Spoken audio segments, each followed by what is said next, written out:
Failure is not an option. I've had my ups and my downs. Phelps with 10 meters left. 3 minutes too good. The crowd roaring. Freeman gets down. I think it's an absolutely breakthrough experience. Welcome to the Physical Performance Show, the show designed to inspire the pursuit of your physical best performance. I'm your host, Brad Beer.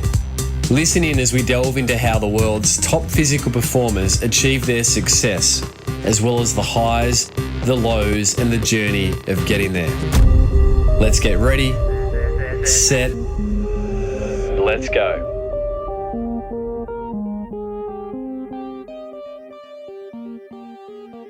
Welcome to the Physical Performance Show. On today's interview, I catch up with Ironman Surf Lifesaving Champion Shannon Eckstein, a gentleman who's been described as one of the Australian sporting greats. Shannon's won an incredible 9 Nutrigrain Series titles. Shannon's won an incredible 8 Australian Surf Lifesaving titles. Shannon's also won a 5th World Ironman title. He's the most celebrated and decorated Ironman in the sport's history.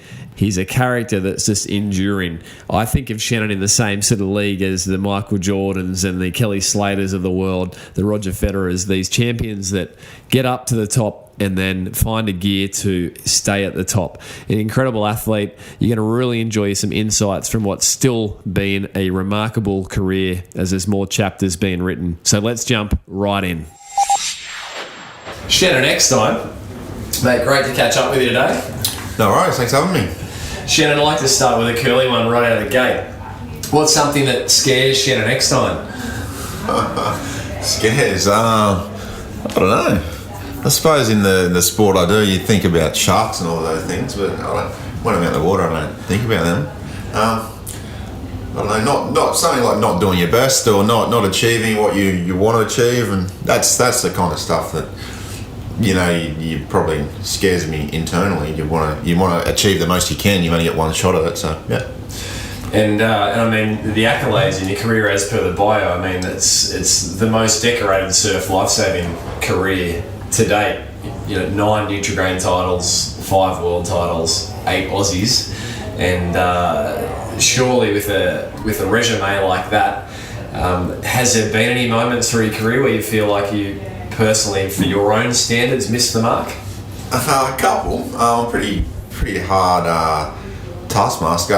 One Kelloggs Series final, probably 2007 or maybe before that. I was leading the series coming into the last round. All I had to do was finish one spot behind Zane Holmes to wrap up the series in this final round, and I raced the race not to win that race, just to try and come second to Zane, and it sort of didn't work out the way that I'd planned it. So if I had that time again, I'd just go out and try to win the race instead of worrying about what I had to do to win the series. If I just went out there and tried to race the way I usually would, instead of tactically be too smart, I'd hopefully would have changed the result of that. What was the result of that series, Chad? I come 3rd in the race. Zane won the last round, so I finished 2nd overall in the series. So yeah, I lost it on the last round, where I felt like I didn't put in everything I could have put in because I raced a certain way. And that's just one time in probably a fairly isolated instance, mate, in your career. Yeah, our sports, it can be very hit and miss. Sometimes you might be the fastest guy on the day, but you get hit by a couple of waves, or you make a couple of mistakes and all of a sudden you're back in 8th. And some people can use that as an excuse for their performance. They might win a race, but they've come from 5th or 6th on the wave, and they're feeling good about themselves. But I sort of look at it differently. If I win a race and I haven't performed great, I can go back and analyse it and try to improve. Even if I have won that race, I think there's still things to improve on, and you got to be realistic when you look at the races in our sport, because there is so many variables. And I mean, that must be, my background is in triathlon, and I used to look at it and go, well, barring a crash, the best triathlete should normally get across the line first. And watching years of surf on the TV, the series, Nutrigrain and Uncle Toby's as its predecessor, there'd be occasions where potentially the best athlete physically on the day didn't get there. the thing that I've looked at your career with amazement on, Shannon, over the years is that, despite the variabilities of surf, you so often, more often than not, are first across the line. What's your insight there? Is it the fact that you're known as a professor and that you do have such integral surf skills and awareness? I think it's trying to be the best at everything within our sport. So there's swimming, board paddling, ski paddling, the running, and then you look at the surf skills as well, going under wave, crawling along the bottom, streamlines, body surfing, popping waves on boards and skis, rolling waves. There's all different things that you can perfect, and I suppose I've tried to do as many of those, tick as many of those boxes, and I think that's when I race. I might, if I do get hit by 2 or 3 waves that the other guys might have snuck out around, then I can limit that damage by doing that well and then paddle back up to them. So I suppose it's about breaking everything down and then perfecting all those little things and improving all those little things to try and limit the damage from the bad luck that you do have in this sport. You can, even if you choose the best line out or the best line in, sometimes there's just a variable that doesn't work out, and you've got to cope with that and overcome that. And I think I've done that pretty well. Yeah, absolutely. Can you give me an example, mate, of breaking down those micro bits of a race? So even just streamlining, on the bottom, crawling on the bottom, streamlining the surf. Do you actually in training break that down in your mind often? Yeah, it's about doing the little things right when it's difficult, when you're under fatigue and you're going under a big white water, trying to stay along the bottom and getting sucked out. Just that another second you can stay under, you get sucked out a little bit further than coming up and getting pushed back by the white water. So it's just a little second, but you've got to do that better than everyone else around you and try and hold that. So it's just the little things like that all accumulate and make a big difference. But I suppose it was last year, one of the rounds at Newcastle, Matt Bevilacqua got a wave down the beach where I would never have gone. It was in a hole and would never have gone there. I was leading that race and was cutting back to the sandbank and didn't get a wave, and he won that round. Then the next day we raced the same conditions and I cut back again and got the wave. So you play the odds and you go to the sandbank. Most of the time you're going to get it, but not every time it happens that way. Yep. And Shannon, the nickname Professor, where did that originate from? Commentator Andrew Voss, who's more a rugby league commentator, he was commentating the Australia&nbsp series, and he came up with a few nicknames. I was the Professor. I think my brother was called Tadpole for a while.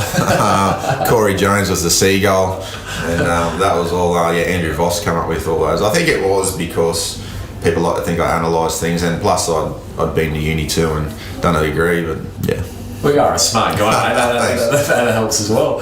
No, cool. And Shannon, let's go back to the beginning. What was your entry into surf lifesaving? I've interviewed your brother Kane, and so there'll be a bit of overlap. But how did you kick off? Yeah, it's probably more about family. My family was involved in surf clubs, and my dad competed, so he was a nipper coach at Surf Club. So I just joined there and went through the ranks. I played a lot of sports when I was younger. I did a lot of running, cross country and track and field, a lot of swimming, rugby league, soccer, but I always stuck with Ironman or Surf Lifesaving nippers throughout summer. And when I got to about 16, I thought that was the one that I was most interested in and probably passionate about, so I dedicated a bit of my time to that, and still doing it. So that was at the age of 16? Yeah, probably about 15. But I was 14, 15, still playing a lot of sports, and by the time I got to 16, it was like, well, you can't do them all. You got to start sort of perfecting one, and Ironman was one I enjoyed the most. And so you must have been showing some, promise in the water of swimming and cross country. I've seen old photos of you. You must. What was it? You had some early success in cross country and on the track. Yeah, I don't run too much now, but there were 5 Australian silver medals cross country, and probably 800 and 1500. Won a GPS, so I got a scholarship to TSS for running, and I won a GPS cross country and a few other things. But then by about year 10, my passion wasn't really running anymore. It was more Ironman racing, and that was what I wanted to do. Wow. And because then you went on, mate, to win your first Australian Open Ironman surf title, Aussies, at the age of 17. Yeah, I won a world title before I won the Australian title, so that was 2002. So I was, As you do. yeah, I was 18 when I won my first Open World Ironman title. In 19, Sorry. I won the Aussies and the Kelloggs Series. So it was quite young, and you don't see too many younger guys doing it these days. More in the females, a lot of young females are coming through quite young, but I had some really good coaches around me, and I've been training really hard with Dennis Cottrell in the pool. Trevor Handy was doing a little bit outside of what I was doing with my dad, so it sort of fast-tracked me because I like to ask questions and learn a lot off those guys that have been through it all before, and I worked hard, so yeah. And at that stage, mate, you were teenager, even before you got your first Aussie title and world title.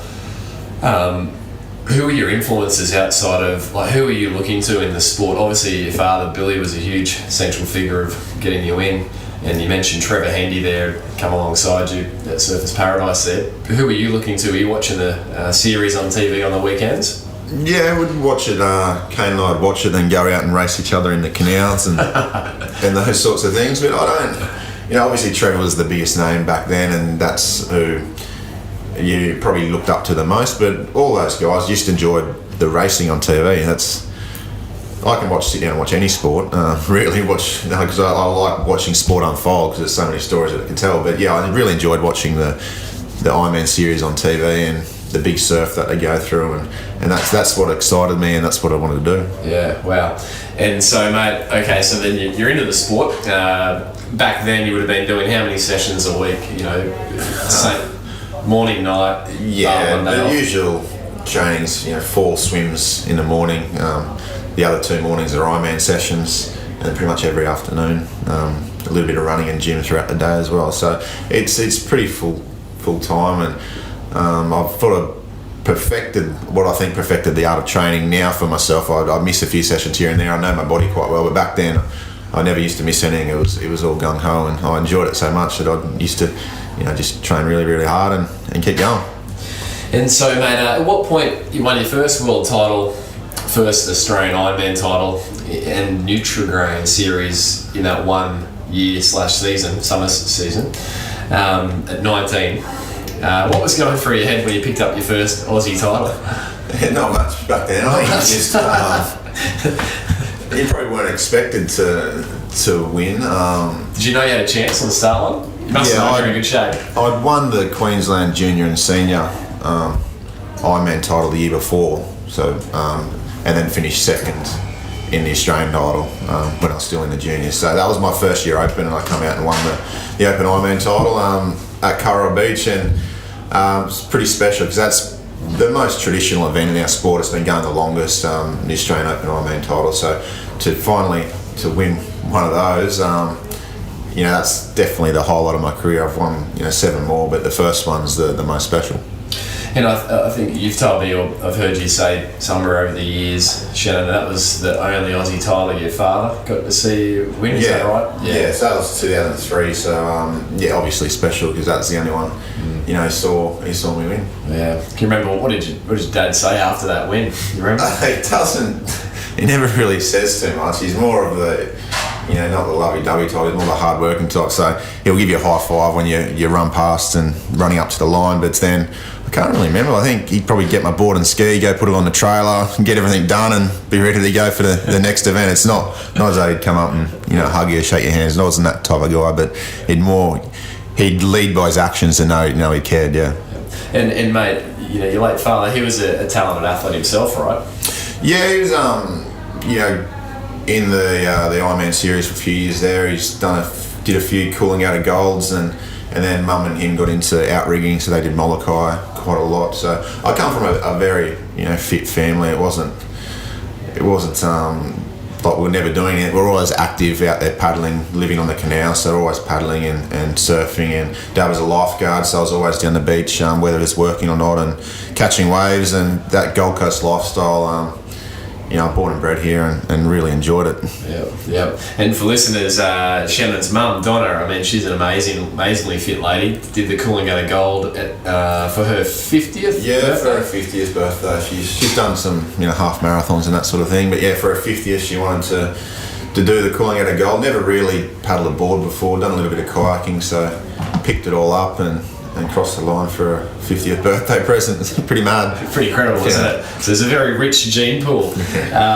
Shannon, in terms of after that first Aussie title, world title, and Nutrigrain series, how did you then adjust to what was great, I guess, expectation and pressure, whether it's from yourself, as you said, you expect the best out of yourself, but then obviously the surf community, and more than that, in some ways, the Australian sporting community. How did you adjust to what was then a new level of expectation and pressure after that breakthrough first couple of injuries? Probably had a couple of downer years, I think, after the first major breakthrough, but and it probably was through trying to deal with those pressures and that sort of thing. But I've learned to deal with it over the years as you control what you control. I enjoy people trying to beat me now, and back then it was more, in our race it gets quite congested when you're turning cans, swim cans, board cans, ski cans and those sorts of things. So when you are the one that has a target on your back, it can make it quite difficult. But I've learnt to overcome that with certain strategies and trying to get out in front. Really, if I can get out in front and control an Ironman race, I'm pretty confident my ability will get me home. But it is. You work so hard for so many years well, I was quite young, but to win, the pinnacle of the sport, and to try and deal with that and then come back and, keep achieving is quite hard, because you want to enjoy your success and you're still young in your teens, and that was quite hard to deal with. So, but I've overcome that and still kicking. Is it a sense of like, just interviewed recently Lisa Azar, the young girl that climbed Everest at 19, and I said, where do you go after you've climbed Mount Everest at 19? Is it a bit of a sense of that, like for your sport, it was like that's the pinnacle? Yeah, and not that it happened easy, but I was young and and really training hard and enjoying it. But then where do you go from there? You got to set new goals, and I might not have got that right, the actual new goal setting and where you want to go from here and what you want to be known for, and how you want to set the sport up. So I probably didn't get that right, but I was young, whereas now I know what I want to achieve and get out of it. Yeah. And can I just clarify, Shannon, for listeners, you said you had a couple of downer years. What, to be specific, was that results that didn't sort of stack up with what you were hoping for, mate? So 2003 I won the Australian title and the Kelloggs Series. 04 I had a burst appendix, so I spent a bit of time in hospital. 05 I broke my hand and missed the Australian titles. So it was more through injury and those sorts of things. I didn't quite have the success. Then 06, 07, 08 I started coming back and won a few races there. So and dealing with those injuries. I broke my hand at the state titles, then missed Aussies, so it's the biggest event of the year, and you're kind of sitting back and watching, wanting to be out there. So it's kind of hard to deal with as well. How'd you break the hand? Just whacked it on the board? Diving over a wave, and I hand hit a sandbank. So pretty silly. I'll probably never do it. I've never done it again. But I don't know how it happened. But I broke my hand down at North Kira. And then made the appendix, and then through the career. I mean, if we'll come back and fill in the middle, but fast forward in 2016 now, and you're just a week and a half away of getting on a plane heading to the Netherlands for what will be your 6th world title pursuit. What are some of the other physical, I'm aware from a physiotherapy perspective, we've worked together for many years, but for listeners, I mean, that just be interested in seeing the success of Shannon Eckstein on race day, what are some of the physical challenges you've had to overcome over these, last sort of, say, a decade? Yeah, well, the one constant one was the popliteal artery entrapment syndrome. That we have the race, the Coolangatta Gold, which I did 3 years in a row, and I was going quite well at it, but the last run leg I could never finish it off, and I get pains down my lower calves, and my feet would go numb, and always wondered why I couldn't, coming from a running background when I was so young, why I couldn't run the race out. And I did a few tests here and there, and there was compartment syndrome and all these other things thrown up, but finally got it diagnosed as that popliteal artery entrapment syndrome, and it all made sense then. I had 2 operations on that, but it hasn't quite fixed it. But next year I might have another crack at it, because I want to do the Cunningham Gold again, and if I try to win that race, then I'll need this operation to be successful. So that's the one constant. I've had the back surgery on the little bulging disc there on the lower back. That's about it, really. I've had the 2 pterygiums removed from my eyes, which is kind of what happens when you spend so much time out in the water. But and I remember that patch. Pardon the pun with the eyes, but you didn't have a patch on. But it was a bit of a deep dive into getting all the surgeries done. You had one leg done, and it didn't go so well, did it? Yeah, there was one. I flew back from Sydney the day after the operation, and it heavily hematomed and all these things went wrong. So that was the first one. I went to a different surgeon the next year, and the second one was better. But the results when I'm running, I still can't run 3 or 4K without pain, which for an athlete is not great. But lucky for the majority of my sport, I don't have to do that. But yeah, I had the surgery done, and I think my back, and then the 2 eyes done, which meant I was about 3 or 4 months out of the water that off season. But I got it all done, and was a new body. And came back that following season. I'm pretty sure you picked up the series title that year and the Aussie title. Yeah, I think when you have those injuries, you can focus on doing everything you can to get right. It makes you sort of focus, whereas if you go through smooth sailing, you might be more blasé. But when you have something to focus on, a rehab and a goal to get back to, for me, I focused a lot more and wanted to achieve something coming off those setbacks. Working through that recovery, Shannon, was there a point where, your morale was low? You said you were working with, focus on the rehab, and it was a bit of a goal, but was there a point where you were at any point questioning whether you could actually get back, particularly with the popliteal artery entrapment surgeries? Yeah, the first surgery, I was supposed to walk out of hospital and then fly home the next day, so I couldn't walk out of hospital. I was on crutches, and then I can't really remember exactly, but it was 2-3 months later I still wasn't walking properly. I was supposed to be running by that time, so it was behind schedule, behind the 8 ball, and you're sort of wondering why, what can you do to improve, and then all of a sudden it did improve. Over probably that 3rd and 4th month, which was good. But for the first 3 months, I was in a lot of pain, taking a lot of painkillers, trying to get through it. And we had Ellie was only probably 6 months old then, so we had a little baby in the house and trying to look after that, and so it was tough times, but got through it, and legs are pretty good. And for listeners, in your words, Shannon, what do they do in surgery? Because the scars that you have on your legs, for listeners, they're not little they're not arthroscope holes with a little dot on the skin. It's a good probably 12 centimetres incision mark on both the back of both calves. Yeah, you'd probably explain it a lot better than. From what I understand, the medial head of the gastroc pinches my popliteal artery when I plantarflex, so they've taken a little bit of the medial head off the bone to try and relieve that pressure on the popliteal artery, so I don't get that, so the blood flows smoothly when I'm running.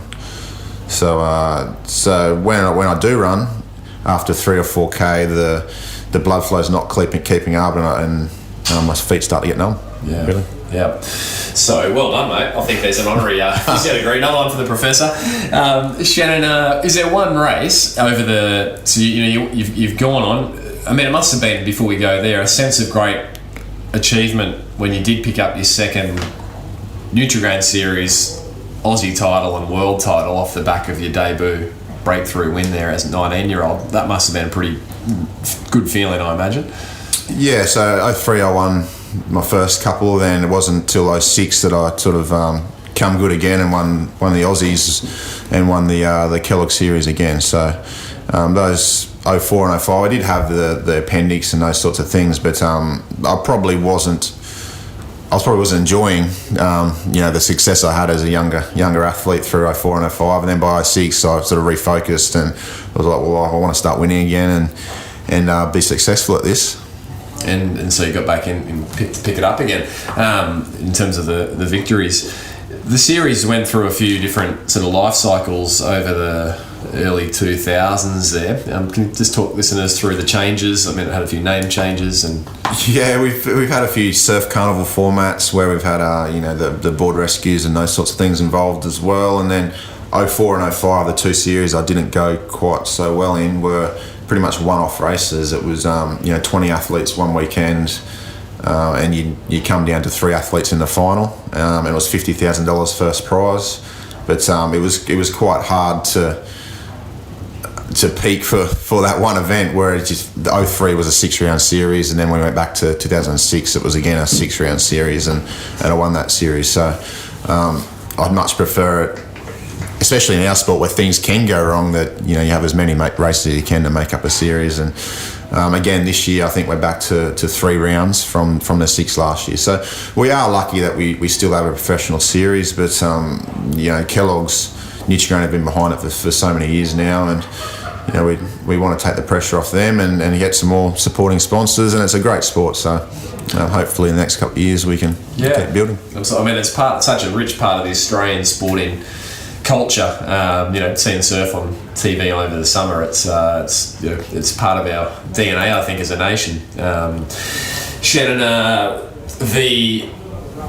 has there been one race in particular outside of the Aussie title, which obviously was super special, your first one, that you would just look at and go, that was, for me, almost perfect execution? Well, I've been on a run, I think, the last 2 or 3 Australian Open Ironman titles. Last 3 actually. One over in Scarborough, and then back to North Kira, and then at Maroochydore. It probably sounds cocky, but I've won by 45 seconds or a minute, and it's just things have gone my way. I've got to the front, and you get a wave when you needed it too, and the other guys are under pressure and make mistakes, and it makes you look pretty good. So the last 3 Australian Open Ironman titles I've really nailed. The one at Maroochydore last year was really, really good. I got hit by a big wave on the board, and I popped over it like I didn't think I was going to. I thought I was going to get flogged, and I got out the back. And so the last 3 I've been on a really, really good run, and it must be hard for the guys I'm racing to sit back and wonder how I've done that. But I don't know. I've just perfected it at the right time. All the 1%ers. Yeah, they all add up, and it's even, you're running down to jump on your board, it's just not bogging a rail or not digging your rail and boarding that slows you down. It's just getting every little thing right. And I'm 33 now, I've been doing it for a long time, so I've kind of like to think I've worked out what I can do to improve, and those little things are the things you need to do. Not so little.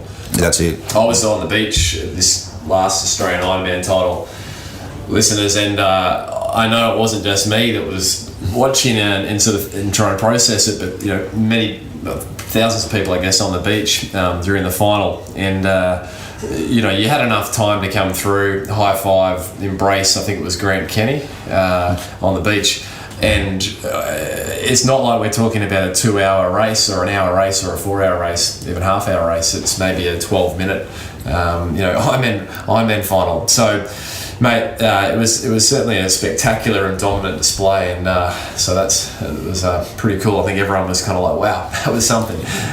Must have been amazing when you finished that, cross that. It's as all athletes, you got the event you want to peak for, and the pressure builds, and you do lie sleep the night before and think, there's a lot of pressure on me tomorrow, and those sorts of things, and then you go out and put a race together like that, and you're like, what was I worried about? I knew I had that in me, but that's why you love watching sport. It's those, the storylines that unfold when a sporting event's on. You don't know, and that's why you get nervous, because there's the uncertainty of what's going to happen. But if you prepared right and done everything you can, then I've learnt to try not to get nervous, because there's nothing you can change from then. You're on the start line and you're ready to go. And I think that might be why the last 3 or 4 years I've had a lot more success than my late 20s, was because I'm more relaxed and enjoying it more.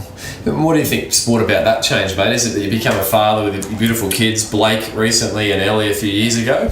Yeah, I think it's probably got something to do with it. You've got, other focuses in your life. It's not just about eat, sleep, train, race. There's so much more going on, and you take the kids to the carnivals or to the Ironman races, and you're looking after them, and it's okay, it's warm up time, I'll go warm up now. You're not really sitting there for hours before it thinking, all right, getting ready for warm up, and that's all I've got on today. You got so many other things on, so I think it's probably has relaxed me a lot. But just I've probably got rid of a lot of niggling injuries that I had in my late 20s, and getting rid of those injuries give you a lot more confidence in your body that you can perform, and I think that helps too when you're going into a race and you've had a sore shoulder, so you haven't put in the K's in the pool, or you've had a sore hip or Achilles or something like that. In the back of your mind, then you haven't done everything you need to know, everything you need to do. So getting rid of those niggles has probably helped as well. Yeah, must have a good physio. No, Shannon, you mentioned that getting to the front's a strategy that you've adopted in recent years. You all okay? Yeah. Yeah, cool. Just saw you mate. If you're going to move, I want to see it. So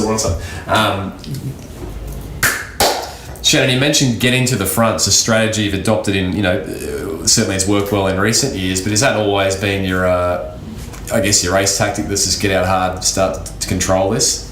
Majority of the time when I'm, focused and fit and feeling good, when you want to take the easy option, you look to wash ride or something like that, and that's probably when you do have the niggles, and when you haven't put in the work, you in the back of your mind, I'm not going to go to the front now, I'll just sit back and wash right here and save a bit of energy, and that probably hasn't worked for me. I think going to the front and making the other guys chase me and putting the pressure on is probably how I've raced my best, and that's what I have to do. I think if I get put in the pack, I can get bowled over and knocked over and in a swim and board, and you can't use your speed that has got me.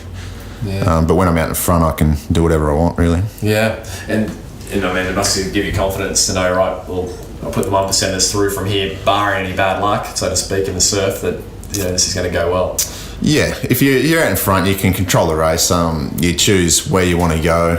You're not getting, if it's a big right-hand wave coming through, you can go left and go around it. You don't have 3 or 4 guys there blocking you from going left, and so you have to go over the white water. So that's how I think it's easier to race, and you've got to be fit and you've got to be confident in your ability to race that way. Is there one wave in particular, mate, that you just remember you jagged? You just went, that was the wave of my career to date? No, not one. I've had some really good surf over in WA a few years ago at Smith's Beach, and I got a wave in the last swim leg to win that race. And then I got a little one on Kendrick Louis at Newcastle a few years ago. I was ski last at, 70 metres behind, and just got this runner that I thought I'd fallen off the back of 3 or 4 times, but kept getting over it and over it and over it, and then I got down the wave and then beat Kendrick up the beach, and I still don't know, I was so far behind how I'd made up that ground in that little bit at the end, but you got to take those things in a surf. I was at Newcastle, Cronulla over this last series, and saw you body surf a wave, but you just went from one side of the beach to the other, almost. It felt like that to the other. You must, over these years, have just picked up such a connection with the surf in terms of feelings on your body and being able to move your body in response to that. I've watched the sport for years and always enjoyed it.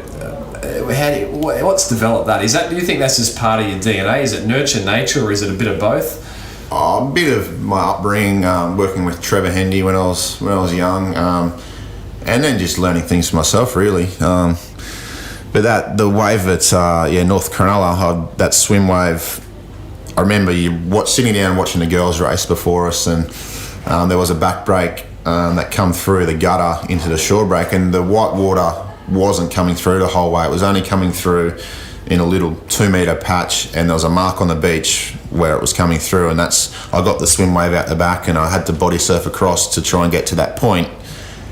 and then get through the gutter on the little bit of white water there was, and then once I was down the shore break, I got all the way through the beach, and that was.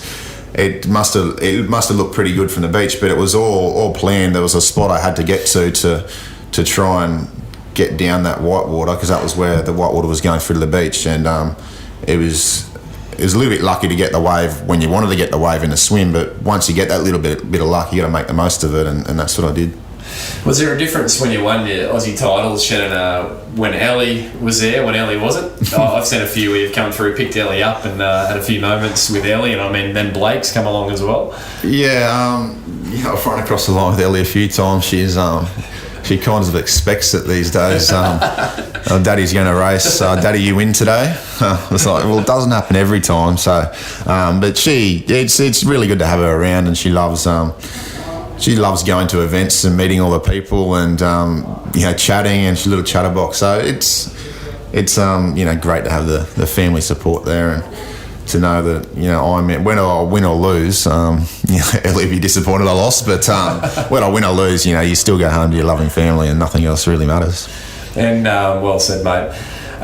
Shannon, Belinda and yourself, obviously, Belinda was a keen track athlete. I remember, knowing both you guys, decade plus ago, and she's quite a talented athlete herself, right?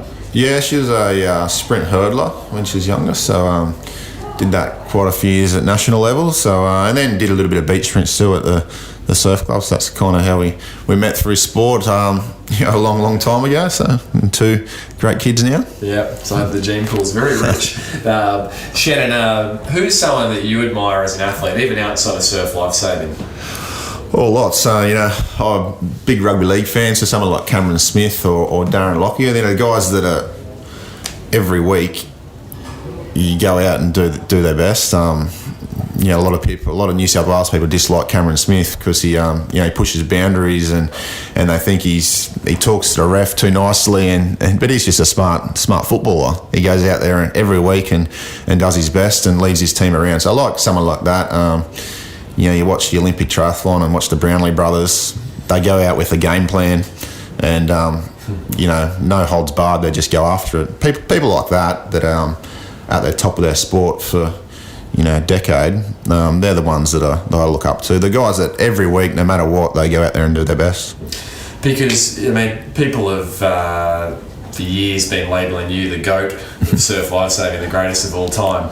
How does that sit with you? Do you even at any point sort of go, oh yeah, I guess that is me based on my accolades, or does that still feel like this sort of uncomfortable sort of label that gets thrown around? I look a little bit of, based on the events I've won, you kind of, I've been the most winningest Ironman, you put it that way, but whether people think I'm the greatest or not doesn't really affect me too much. So I'd like to think any Ironman over the years, if we did an Ironman series, I think I'd work out a way to beat them over that series, whether it be big surf, small surf, long format, short format, whatever the format. I think I'd like to work out ways to race those guys and beat those guys. So, in 10, 20 years' time, there's going to be a lot more Ironman come through, and they're probably going to be going a lot faster than us. Over the years, Shannon, has there been one rivalry in particular that you look fondly upon?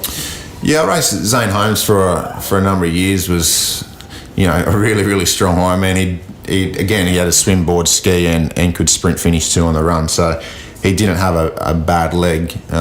So someone like that, it's kind of hard to race because the game plan's a little bit. You don't really know because he's got such strong legs across all 3 legs. Whereas someone like a Kai Hurst, who I've raced, my whole career as well. He's a phenomenal swimmer, the best swimmer we've ever had in the sport, but his board and ski aren't as strong. So you work out a game plan to try and combat that. But like a Zane Holmes, strong across all the legs, so it's kind of hard. You just got to go out and try to be the first across the line with him. Was there one historic race or anything, mate, you can sort of reflect on that was a real great duel that either went your way or didn't? It stands out. There's no real big Kelloggs ones. I remember a World Ironman title down at Lawn. So Victoria, dead flat, and I tried to break him. I think it was swim, board, ski the order. I tried to break him swim, board, ski, but just kept hanging on, and then beat me up in the sprint finish. So in conditions like that, it's very hard to beat someone like that. I remember just going hard for 12 minutes and couldn't drop him. And mate, this on training, if you had to give someone in any sport looking to perform at their physical best one key tip, what would it be from Shannon Eckstein?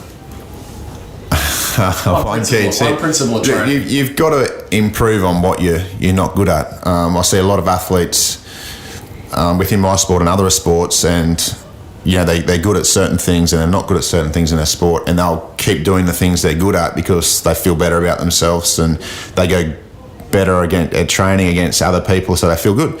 But you've got to improve the things that you don't want to improve. The ones that you're not good at, they're gonna make you a better athlete. So for me, it was something like my sprinting. My sprinting wasn't great, so I had to improve my speed off the beach. Otherwise, I get left behind. So it's trying to improve that and trying to find the right squad to train with. And even though they're dusting you up in the sprint starts, you got to keep trying to get better at that certain thing to improve my overall package. Yeah.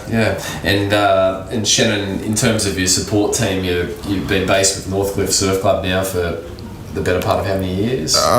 Probably 12 years. 12 years, yeah. And so you've got some obviously coaching team around you, and then you've just recently started to go into a bit of coaching yourself, is that right? Yeah, I've got a role at Northcliffe where it's sort of helping the coaches out with their programs. So we've got Kevin Morrison, Naomi Flood, Olympic kayaker, and Gavin Hill as our 3 head coaches there in their specific division. So I work with them on their programs, and just a bit of a part-time role and trying to help the club out there. So I went straight from school and did an exercise science degree a long time ago, and that kind of stuff does interest me. And while I'm still racing, it's good to keep an interest in that. And you must have some starstruck little nippers running around emulating you at the club. Yeah, there's some great talent coming through, and it's that's why I got into the sport, was because I wanted to be someone like a Trevor Hendy or those sorts of things. And even if the nippers don't get to the elite Ironman level, it's just great to see them learning surf skills, getting fit and active, and out of the house. So that's something you'd like to inspire all kids to do. Yeah, terrific. And mate, a key question, need to ask this: the year that you were battling out the series with Kane, your brother. Yeah. That was Noosa, final round, I think, from memory. What's going through your head? I think you came in second that year in the series, maybe. I think Kane was battling more with Ali to win the series, and I was coming third. So that's right. So we went into the last round at Noosa. It was a 5-race eliminator, I was going pretty hard the first couple of races to try and hurt the rest of the field, because Kane was never going to slow down, so take the pressure off him. And then he ended up winning the race, and I think Ali might have come 6th or 7th, so Kane won the overall series. So yeah, if anyone had to take the series, it must. That's it. Yeah, it's it's always good to have family members out there racing, and you're out there. In surf, you can't really try and help each other because there's so many different variables. But someone like Noosa is a lot easier to know where each other is and working together as a little bit more. Yeah, absolutely, mate. What's on your bucket list in the sport? Oh, look, I'm taking it pretty much race by race. So we got the world titles coming up, then back for the Australian summer, so the Nichigain Series and the Australian titles back on the Gold Coast. Then post that, I'm thinking about maybe getting the leg operated on again and then going for the Coolangatta Gold next year. So we'll wait and see. If I'm going to do that race again, I want to do it properly and be running like I know I can run and without pain. And I'd love to be able to do that. But if for some reason medical people can't get my legs right, then so be it. And bucket list in life, mate. You guys have beyond surf when that time comes. There'll be a few things I suspect that you've sort of put to the side for 16 years. Yeah, we've been lucky enough to do a lot of travel. We love travelling as a family, so we've done a lot. But there's some places we'd obviously love to go. But we're building a house at the moment, so that's kind of like our dream house and those sorts of things. So the kids will start school soon, and then just stay involved in the sport or stay involved in the sporting industry would be great. Yeah. And what's one bit of advice the 33-year-old version of Shannon Eckstein would give the 25-year-old version of Shannon Eckstein? Or 20-year-old version? That young athlete that just broke through with such great, rise to the top. Yeah, I think you got to keep doing what got you to the top. Just because you're there, it's not easier to stay there. You've got to keep working hard. Otherwise, which I think for a few years I probably didn't learn that lesson. You start every year from scratch pretty much. There's no bonuses for winning the year before, so you got to work hard every year. Yeah. And last question, mate. What's the one thing you want to be remembered for? I think going back to people I admire, just being consistent. Whether it's the Aussies or the world title or an Ironman race, Ironman Series race, or a North Burleigh Junior Carnival, be consistent and giving your all. No matter what the surf conditions, no matter if it's cold, windy, just being able to give your all no matter the conditions. Yeah. Mate, well said. Thanks for stopping in today, and all the best for the world titles. And so in a few weeks' time, and the series ahead, and that Coolangatta Gold. Cheers. Thanks, Brad.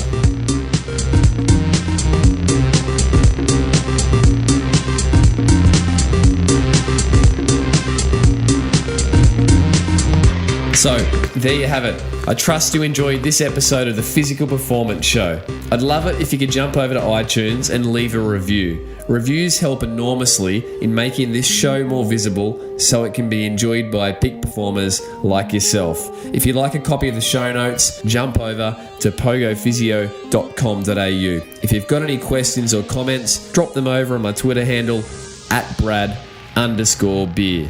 If you'd like more physical performance tips, be sure to jump over to the pogophysio.com.au website and subscribe to the Pogo Press. You'll also get yourself 2 free chapters of my running and jogging Amazon bestseller, You Can Run Pain Free. Coming up in next week's episode of the Physical Performance Show, I catch up with a guy who rides motorbikes through the air, upside down, and all around. This is freestyle motocross guru aficionado Morgan Jilks. More than Morgan's sporting prowess, he has an incredibly touching and profound story that underlies his sporting success. So you're going to really be moved and inspired by Morgan's story of rising to the top of freestyle motocross. So until next time, keep pursuing your physical best. I'm Brad Beer, and this has been the Physical Performance Show.